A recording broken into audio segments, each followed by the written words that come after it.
Well, after about 3 or 4 weeks, got the frame back from the powder coaters. I gotta say, I'm really pleased with the way it turned out.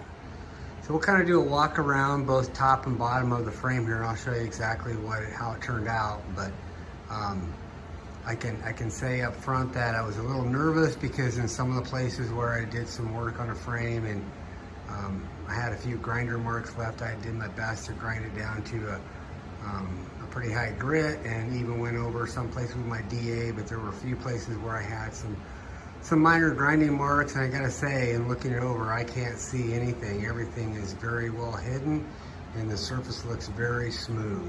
I'm really happy with the way the powder coating came out, how it looks over my welds. So let's take a look. And just for reference, the color on this is silver hammer tone, made by Cardinal Paint. And I know when we get close up to the finish, you're gonna might have some questions about why it looks the way it does. Here up on the screen, I've got a copy of what it's supposed to look like. So this is right from Cardinal's website, and that's a paint splotch of what silver hammer tone is supposed to look like. So as we get right into it here, you can see that's kind of the finish that we've got. So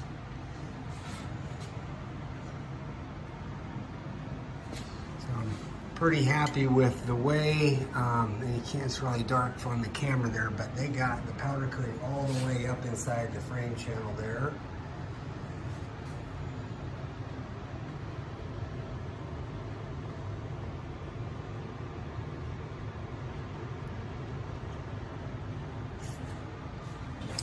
You can see where I modified my shock towers here. Looks really, really good. I welded the frame solid, as you remember. Gusseted the lower A-arm mounts. Really happy with the way my welds look, the level of finish that I've got there.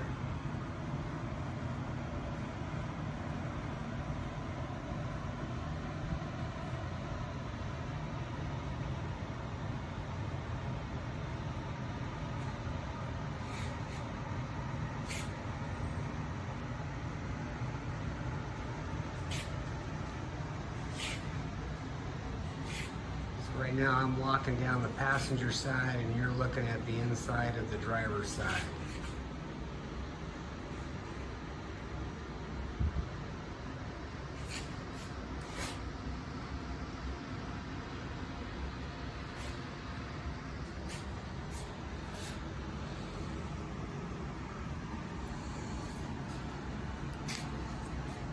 So remember, I replaced the front body mounts here. And other than it being welded solid on the inside, I don't think you'd ever know that those are original.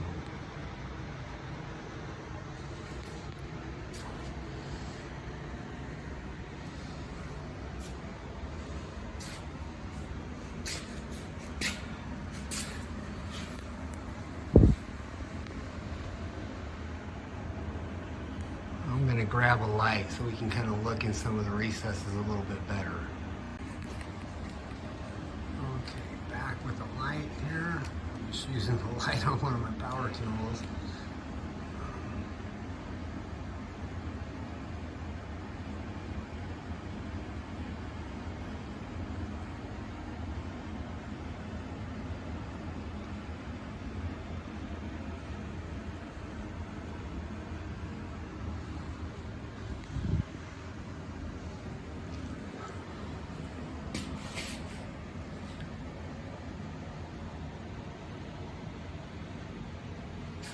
Also replace the rear body mounts.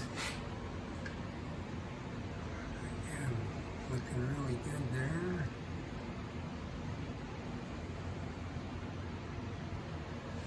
I don't know if you can see this very well, but man, they got way up inside the frame channels.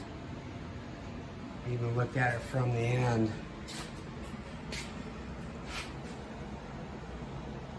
They did a really nice job of getting back up in there as far as they could.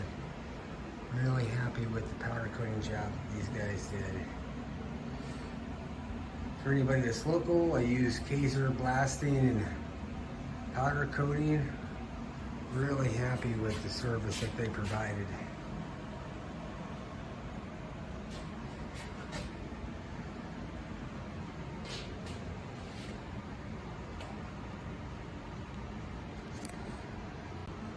Walking down the driver's side now. One of the things, and I expected this, is that this is one of the spots where the serial number is stamped into the frame, and it is very difficult to read that serial number. You kind of got to catch it right in the light, just right, to be able to read it, and even then it is really hard to make out.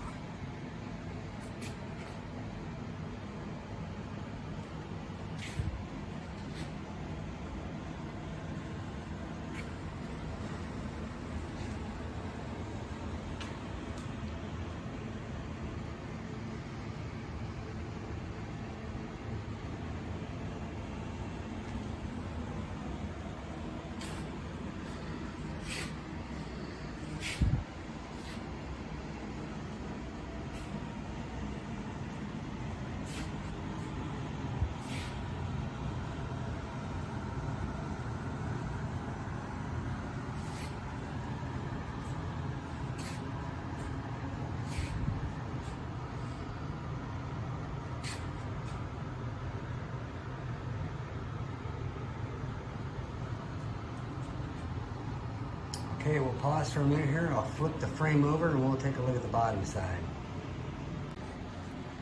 Okay, got the frame flipped over. We'll just do a walk around here. One thing I was going to show you, I didn't take these out yet, and these are a couple that they missed, but they plug all of the threaded holes when they do the powder coating to prevent the powder coating from getting in the threads and then making it so that you can't screw the bolts in.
See what the gusseting looks from the bottom side.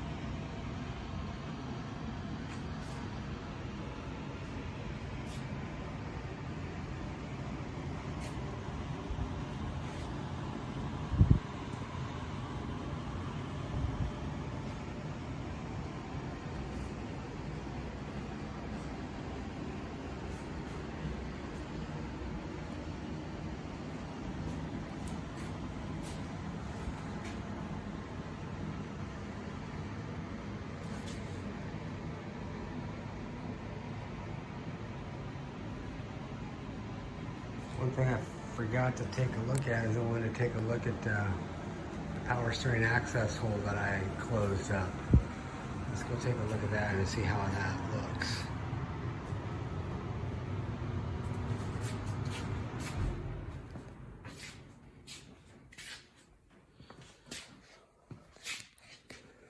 Very nice. Yeah, if you didn't know Corvette frames, you'd never know that there used to be a 2-inch hole right there that allowed access to the mounting plate for the power steering that was original to these cars.